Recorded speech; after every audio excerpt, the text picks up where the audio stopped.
KUMJA Lisingani Chamni Pan Marifu Taramathoida Soknakhiba Anglo Manipuri Warda British Ki LANPHA OINA Andaman and Nicobar Islands Ki Kala Pani da Loi THAKHIBA Athouba Ipa Ipu Kunhumdoida Ikai Khumnaba Utpa Amadi Makhoibu Ningshingba gi Thouram ama Forum for Protection of Heritage of 23 Unsung Heroes Andaman Chapter 19 Ngapigani Andaman Chapter 1891 na SINDUNA PHEIDABUNG Memorial Complex ta Pangthokhre Thouram aduga mari lenana Person with Disabilities ki State Commissioner Waikhom Birahari na hai Maitai Furup asi mikha polaga leiba hainadaba furup amani madugi mayek laraba khudam haibabu KUMJA Lisingani ga Chanipan Marifu Taramathoi Anglo Manipuri Warda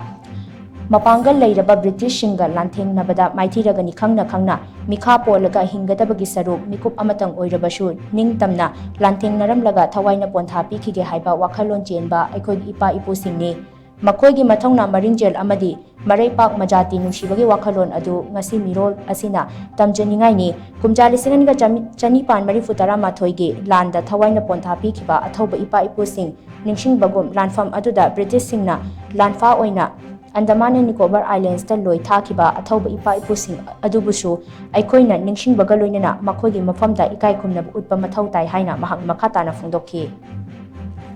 ayamana angangsing oiba ngangsing di unsung heroes khangdi aduna Makhoibu ena awareness piraga koi chmate ji smani Thouram koi Ipa Ipu singsi ikha pomya di leader amana hire ga hata leader amani makhada thakshi khachi nai Ipa Ipu pa imam sakhu kujiki kano koi sakam jida tab patamdu di koi